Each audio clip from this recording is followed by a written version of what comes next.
So Stuart, the manager and his full background staff were rewarded with contract extensions this week. Could you talk us through your decision-making process behind that, please? Yeah, a real quick one on that, Ben. The board were absolutely united in the decision-making process. An easy decision to make.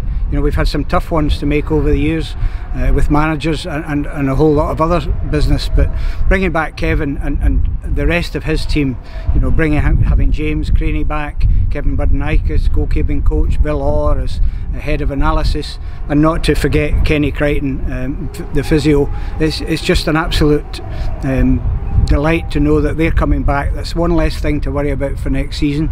Clearly the aim is that we'll be promoted and that team will take us into League One, but equally, you know, if we are unfortunate enough not to get promoted, I believe that this is the team that can get us forward. 4 players were also awarded with contract extensions last week. Could you talk us through the decision-making process behind that as well, please? Yeah, that's really Kevin's business, but you know, Kevin obviously consults with me, and I consult with the board about any players that are coming back, and I don't think you'll get anybody squabbling about the 4 names that have come back. It's just a good start. There's more to come. Kevin has spoken to a few other players. The problem at the moment is actually getting time with players. You know, it's very difficult when you're changing in strange circumstances. You're training, well, we're hardly training at all now that we're into a games process, so the actual time to sit down and talk to players about contracts is very difficult. But absolutely delighted to have Andy, Jack, Kyle and Jordan back, and as I say, there will be more to come in the next week or so. And ever since the restart with the Scottish League 2 season, we've had PCR testing weekly. How has the club been finding that? Yeah, it's a real challenge. It's a financial challenge. You know, I reckon that if PCR testing is with us till the end of the season, I just actually worked out this afternoon that we're going to spend in the region of £20,000 net on testing alone, and that's a huge drain on the club finances. The other aspect to COVID is the actual admin and getting people in the right place at the right time.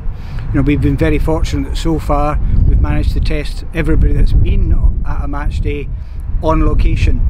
So we spent time in Elgin. You know, it was a late departure from Elgin on Saturday because players were going through their testing. We had a couple of players who tested at Edinburgh Airport. They'd been injured, so they weren't with the squad. And we had one, our final loanee from Darvel, he tested on Sunday at Hampden. So it's a real logistical nightmare in pulling it all together. However, delighted to say that of the 105 tests we've conducted so far, we've had 105 negatives. Now, that's good news in the sense that all these players are available for selection, but the downside of that is, you know, you have to question to some extent the value of testing. You know, if you were doing a risk assessment on that level of success, I don't think too many risk assessors would come away and say, yeah, this is something we need to keep doing. I have to accept, though, that could change very quickly, but I understand from speaking to the centre that very few players from the Championship down have tested positive since the return. Talking about the return as well, how do you think the team's been playing? We've only been back for 3 games including the Scottish Cup, but how do you think the team's been getting on, and of course looking forward to the future, to the games up to the split and then maybe the split after, and of course playoffs? Yeah, I think probably it's fair to say we're probably not going to get an A on the report card so far, but we have had quite a tough start. We knew Brecon were going to come ready for it. You know, they've invested heavily in their squad. They've had a horrendous run of fixtures in terms of, you know, the league positions of the teams they're playing against. But equally, we've not had an easy start either. The game on Saturday at Elgin was disappointing, but it was disappointing for both sides. I've never seen the Elgin pitch quite so bumpy and really fiery. The rain just before kick-off didn't help, but you know, we've come through it with 4 points. You know, and we've got a big game tonight against Dennismuir. We come through that one with a win, you'll get 7 points out of 10. So, is that right? 7 out of 10. And then we go into the big one. You know, if we've got any ambition which we do have, to catch Queen's Park. We need to beat them this Saturday. So a win tonight would be great, and we take that forward into Saturday and see where that takes us.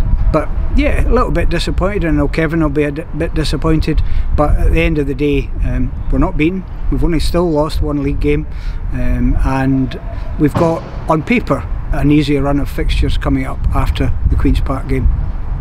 And just finally on the loanee players we've had in from Darvale, how do you think they've been settling into the squad from the sidelines, from seeing them play?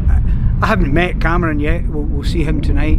But you know, they're all seasoned pros. They know what this is about. They know what they've come here to do, and they've come here. You know, part of the reason for them coming here is because they wanted to be part of something successful. You know, I know they had a number of other opportunities and offers from other clubs, but most of those clubs were sitting at the bottom end of a league. And it's not glory hunting. They just want to be part of something positive, and they want to contribute to that. We've already seen what Darryl and Jordan, the two Jordans, can do.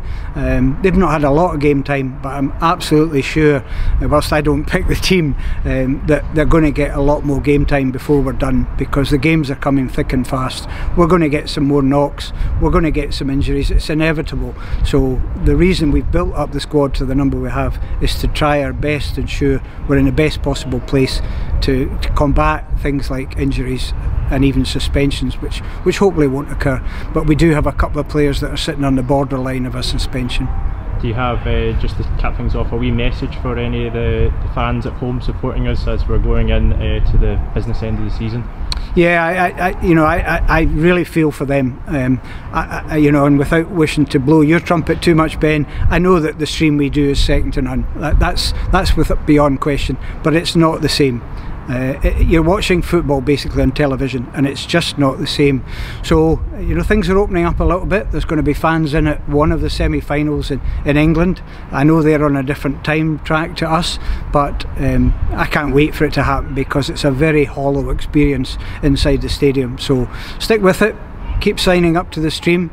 Kevin and the boys will be doing everything they can to make that an enjoyable experience, and hopefully, you know, if not this season, when we move into July and the new season kicking off with the Bedford Cup, we'll be in a position to at least welcome some fans back. I think it's too early to say that it'll be open doors, but certainly I'd hope that by July we'll have fans back in the stadium, and we can all look forward to what was really the experience, which starts before the game with the supporters bar, and hopefully continues afterwards with the supporters bar celebrating success. Thanks very much, Stuart.